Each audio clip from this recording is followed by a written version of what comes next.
Well, let's begin with our legal panel. Joining us now, former federal prosecutor Paul Butler, civil rights attorney and former police detective Tim Alexander, and former U.S. attorney Chuck Rosenberg. Chuck, first to you. Let's begin with the Attorney General's announcement today, which is a dramatic change from the Trump Justice Department to resume pattern and practice investigations, starting with Minneapolis, but potentially any city police department. Yes, absolutely, Andrea. And that's why we need a rigorous and vigorous Civil Rights Division at the Department of Justice. It falls to the Civil Rights Division to do those pattern and practice investigations. Now, even in the heyday, there are not all that many brought in a given year. I think I looked at the number once and it was 2 dozen or 3 dozen. But where you have a police department that seems to be falling well below standards, at least if the actions of Derek Chauvin and his 3 fellow officers are any indication, this is important work for the Department of Justice to do, to hold police departments accountable, to try and raise standards. There's a lot of work to be done. And I don't mean to suggest that doing a pattern and practice investigation solves the problem of policing in America. It doesn't, but it's an important step. And not to be too trite or cliched, but the journey of 1,000 miles begins with a single step.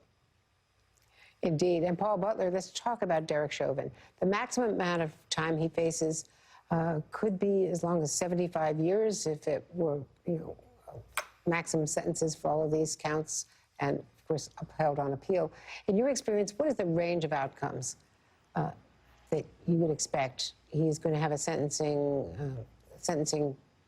I guess it's 8 weeks from now, after the pre-sentence reviews.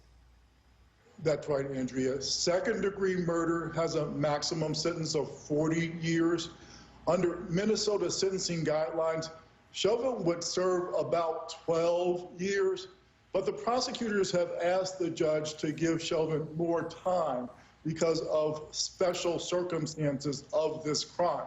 The prosecutors say that Chauvin should get a tougher sentence because Mr. Floyd was particularly vulnerable and he was treated with particular cruelty, and children were present when the crime was committed. Now, there are 3 other individuals, all former officers, fired for their actions surrounding George Floyd's death. They're facing aiding and abetting charges in connection to Derek Chauvin's actions. How does this verdict impact their trial? They're expected to be tried together in August. I think it makes them much more likely to take a plea. If Chauvin had been acquitted, then these officers probably would not have even been prosecuted because they're charged with aiding and abetting Chauvin. But now they're facing the exact same time that Chauvin is facing if these officers are convicted. And so it's likely that their lawyers are talking to prosecutors now, seeing if they can make some kind of plea bargain to do less time. Tim Alexander, I want to talk about Darnella Fraser because arguably this verdict might not have happened if not for a 17-year-old girl who stood up, took out her phone, and persisted in videoing, this entire incident for 9 minutes and 29 seconds so that the prosecutors then could go frame by frame with their expert witnesses. They didn't have to draw on hypotheticals. They could show exactly what was happening to George Floyd. Minute by minute, second by second. That is so important it was so important to the prosecution. And that really goes to civic engagement overall, that here you had the community say, okay, we're not able to stop what you're doing, but we're certainly going to bear witness and we're going to make a record so that when the opportunity comes for us to tell this story, it's not going to be just based on our word. We're going to have proof of what you did. And I believe that civic engagement is the most important thing that we learn from this trial, and not just with the recording of the event, but the protests, the peaceful protests after, and that will continue to occur until we see widespread change in the way law enforcement interact with communities. Now, Tim, I also want to talk about what happened in Columbus, Ohio, because almost at the moment that the verdict was being declared, you saw a teenager killed one shot from a police officer. Very different circumstance. It was a split-second situation. The police say that there was a knife involved, that she was allegedly engaged in trying to attack another person.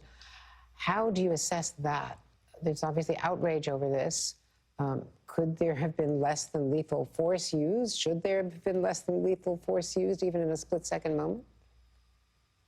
In a moment like that, it's very difficult to second-guess officer's response to what he perceived as a life-threatening situation. And the video showed that the young woman had a knife in her hand and it looked like she was about to attack another person. I think it's important that the police department was able to get out in front of the misinformation that was coming out from this incident, show the public what actually happened, explain as much as they can without jeopardizing the actual investigation, thereby creating trust and transparency that the people can see, okay, this officer was in a very tough situation here. There was someone going to get hurt. He had to take action. Let's see how this bears out. And hopefully we have calm for the duration of this investigation.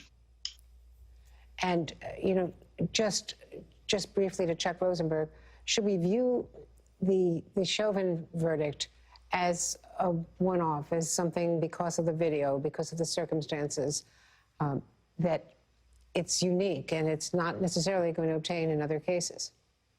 Well, that's right. I mean, every case is tried on its own facts. Here we had that video, and that video was absolutely critical.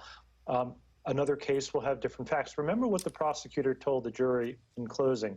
This is not about policing in America. This is not state of Minnesota versus Minneapolis Police Department. It's about Derek Chauvin.